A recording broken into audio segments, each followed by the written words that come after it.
ముదిమి వయసులో మనవలు మనవరాళ్లతో సంతోషంగా గడపాల్సిన వృద్ధురాలిని విధి వంచింది. ముదిమి వయసులో మనుమలు మనవరాళ్లతో సంతోషంగా గడపాల్సిన ఆ వృద్ధురాలిని విధి వంచింది.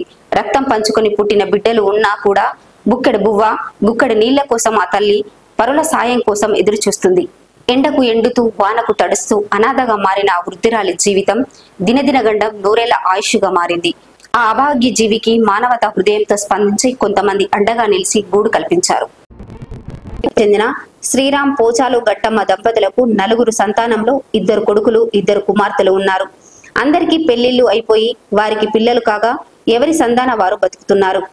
కొడుకులు రాజేశం లింగయ్యలు కళ్ళు గీస్తూ కులవృత్తిని నమ్ముకుని జీవనం సాగిస్తున్న క్రమంలో వారి తండ్రి శ్రీరామ్ పోచాలు అనారోగ్యంతో దాదాపు 10 ఏళ్ల క్రితం మృతి చెందడంతో అప్పటి నుంచి గట్టమ్మకు కష్టాలు మొదలయ్యాయి.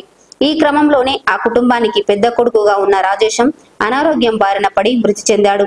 కొంతకాలానికి చిన్న కొడుకు లింగయ్య తాటి చెట్టు పై నుంచి పడటంతో మృతి చెందాడు. ఆర్థికంగా చితికిపోయిన కుటుంబాలకు మరింత ఆర్థిక భారం పెరిగింది. దీంతో గట్టమ్మను నా అని ఆదుకునేవారు కరువు కావడంతో కొంతమంది గ్రామస్తులు మానవత్వంతో స్పందించారు. గట్టమ్మ కోసం బడి పక్కన గోడ వెంట టార్పాలిన్ కవర్లు పరదాలతో పందిరి వేసి ఆశ్రయం కల్పించారు. అయితే వర్షాకాలంలో ముసురు వానలు గాలి దుమారాలు వస్తే ఆ చిన్న గూడు కూడా చెదిరిపోయే పరిస్థితి నెలకొంది. ప్రభుత్వంతో పాటు ఎవరైనా దాతలు ముందుకు వచ్చి గట్టమ్మకు కూడు గూడు కల్పించి మానవత్వంతో ఆదుకోవాలని స్థానికులు కోరుతున్నారు.